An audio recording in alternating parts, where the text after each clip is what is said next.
Oh, hello! Didn't see you there. I just happen to have my top 32 PlayStation 4 games stacked in the exact way that I would rank them. So we'll start off with number 32, of course, but I like to have a spicy hot take in each one of these ranking videos. But I think this video is just going to be completely like spicy meatball takes on what I would say are the bottom rung of PlayStation 4 games. And remember, of course, that my feelings are facts and cannot be disputed. We will begin at number 32, which I don't think is a bad game, certainly not. It is Monster Hunter World. It is a game that I've ranked at number 32 because I do not understand it. I, for one, do not like hunting animals, both in video games and real life. I believe that the most dangerous game is man, of course. So when you have a game that is exclusively about hunting animals, which I actually kind of feel bad about, but I also don't get the combat. I have to follow these animals around for like 30 minutes just to kill one of them, and I do like 3 damage per hit. I don't know. I'm out. Maybe it's one of those games that's better when you're playing it with other people. I bought it because all of my friends were playing it and they were having a fun time with it, but when I tried it out, I just didn't enjoy myself. At number 31 is a game that I also do not understand, and that is Final Fantasy Type 0 HD. Now, I should say before I give my view on it that I actually bought this as a part of the Final Fantasy Type 0 PlayStation 4, the beautiful burgundy red PlayStation. But this game, I don't get. I've played this for like 10 hours. If you're not familiar with it, you have this huge roster of characters. You go into this open world area and you do quests. But I found the quests to be just busy work, and like there's this countdown timer where you have to go through like 5 days worth of stuff before you actually move the story forward. I don't get it. I didn't get the combat system. I don't understand why I had to like blow up the enemies at the end of every battle in order to get my MP back.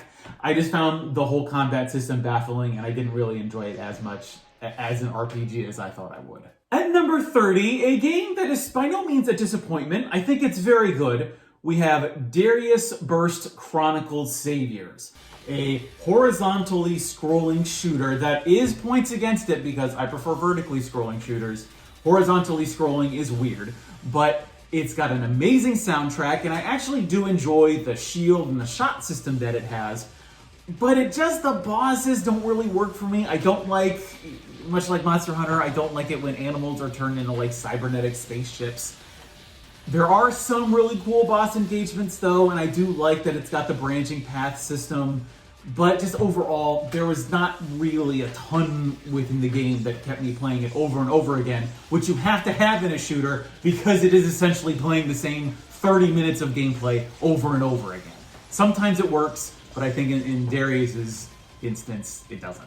At number 29 is a game that I found pretty disappointing, even though I cleared all of it. It is Destiny, particularly Destiny with like the first 2 DLC, whatever is up to Taken King.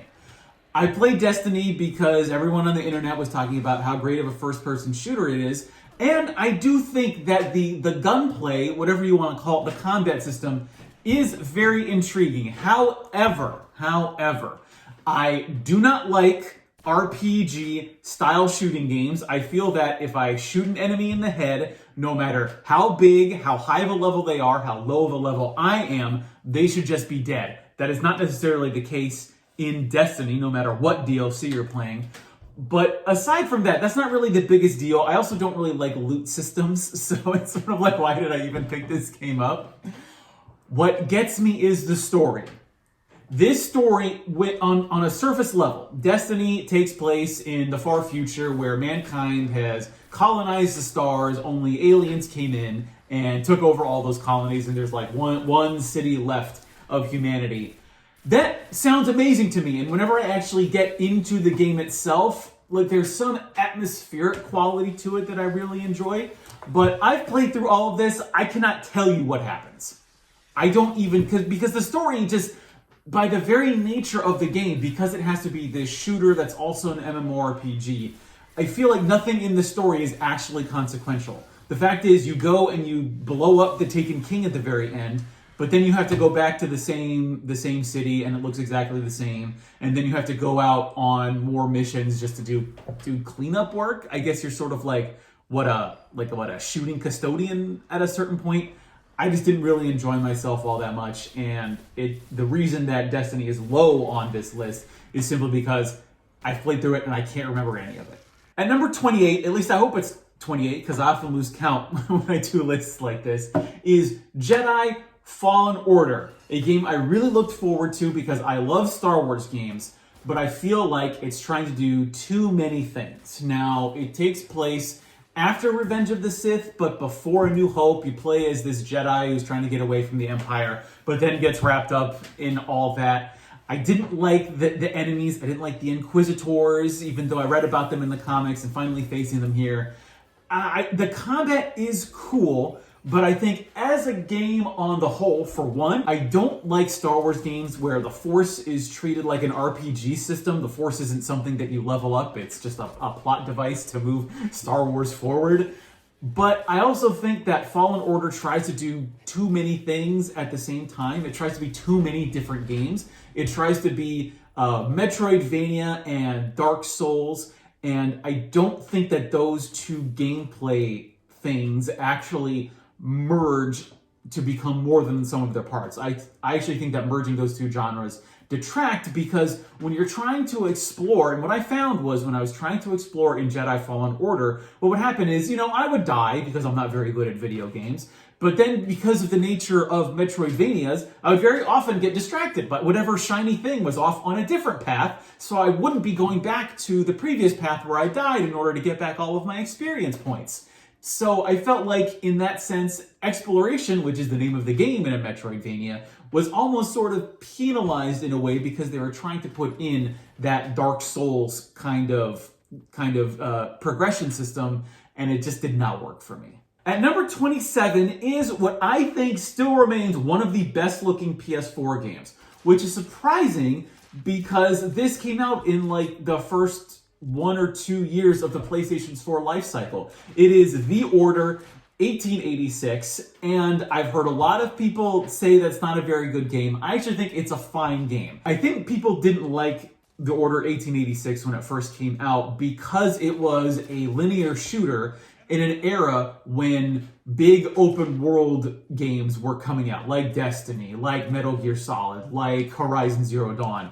So this, I think for a lot of people, felt like a step backward, but the story is a little bit wonky. I don't like supernatural elements mixed with history. I don't like vampires. I don't like werewolves.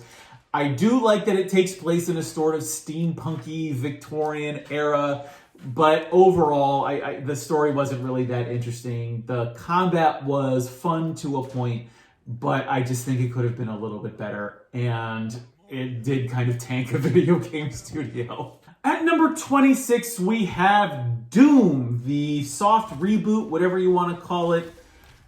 I thought this is a very fun game for the first couple of hours, but I think it suffers from, and a lot of video games suffer from this, is that once you've experienced the first 2 hours, you've pretty much experienced the next 8 hours. In that I feel like, yes, there's some elements of exploration, but in the end, enemies just became bullet sponges, and I felt like instead of having any kind of redeeming gunplay that rewards skill, it's really more of an endurance run, it's really more of a marathon instead of a sprint. And there were some really cool elements to the story. I liked how they added a little bit of lore to the whole Doom franchise, but I just felt like there were better FPSs for the system. At 25, perhaps the most controversial pick of this whole ranking is Bloodborne. Now, it would be very easy to say that Bloodborne is low on my list of favorite PS4 games, simply because it is too hard, and I'm bad at video games. That, to a certain extent, is true. But something that I heard, someone else said what I thought was the best description of Bloodborne and Dark Souls as a whole, is that Dark Souls, Blood Souls, whatever, is not difficult, it is punishing. Because once you figure out an enemy's pattern, you'll defeat them quite easily. But I am not very good at figuring out those patterns. And whenever I get punished in a video game, I feel bad about myself. I do like Bloodborne. I think it is my favorite Souls game that I've played so far, simply because it is probably the fastest one that I've played, so that I think keeps it interesting. You've got a gun. I like being able to explore around, much like the Order 1886's like cool like Victorian era. But in the end, I just thought there were a lot better games, and I think even slightly better Souls games that eventually came out for the PlayStation 4. At number 24, another controversial pick, I think, is going to be NieR Automata. If you're not familiar with it, it is an action RPG that incorporates shooting elements, which I think all work out pretty fine, although I thought the shooting I enjoyed a lot more than the actual like action RPG of it, because the action RPG is just, you just heal yourself a lot of times. I didn't feel like I was really learning a lot of the combinations that were actually going to make me an effective player of this game, but at least the shooting I could wrap my head around. What I think detracts from the game, which I think can be funny at times, can be interesting at times, can be really, can make you think a little bit. I don't want to have to play this game 4 times. I beat it twice, but to get the whole story, you have to beat it like 4 or 5 times.